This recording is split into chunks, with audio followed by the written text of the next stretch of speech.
আসসালামু আলাইকুম প্রিয় ভাই ও বোনেরা। তবে আজকে আপনারা বুঝতে পারছেন আমি কোন জায়গায় আছি।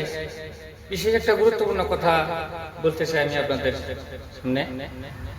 তবে প্রয়োজন, অভাব, দরকার, এই তিনটা জিনিস সবাই মাথায় রাখে না। কারণ টাকা আছে, গাড়ি আছে, বাড়ি আছে, আপনার সবই আছে, কিন্তু ছোট একটা প্রয়োজনে আপনার হয়তো যাকে আপনি সম্মান দেন না, যাকে আপনি দাম দেন না, হয়তো আপনার কুর্সিও হইতে পারে, হয়তো কোনো শপিং মল হইতে পারে, কোনো দোকানি হইতে পারে, হয়তো কোনো বিভিন্ন কাজের লোক হইতে পারে।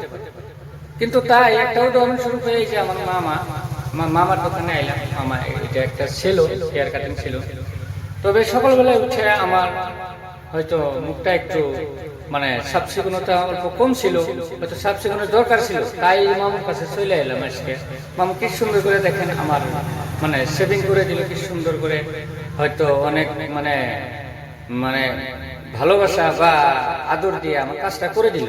তাই আমি অনুভব করলাম যে টাকা পয়সা সবকিছু থাকতে পারে আমার, কিন্তু আমার কাছে যেটা প্রয়োজন সেই জিনিসটা আমার কাছে নাই, অথচ আমি নিজে করতে পারি না। তাই মামুর কাছে চলে এলাম। মামু অনেক সুন্দর কাজ করে, হয়তো এনাদেরকে আমরা সম্মান করার দরকার, হয়তো শ্রদ্ধা করার দরকার।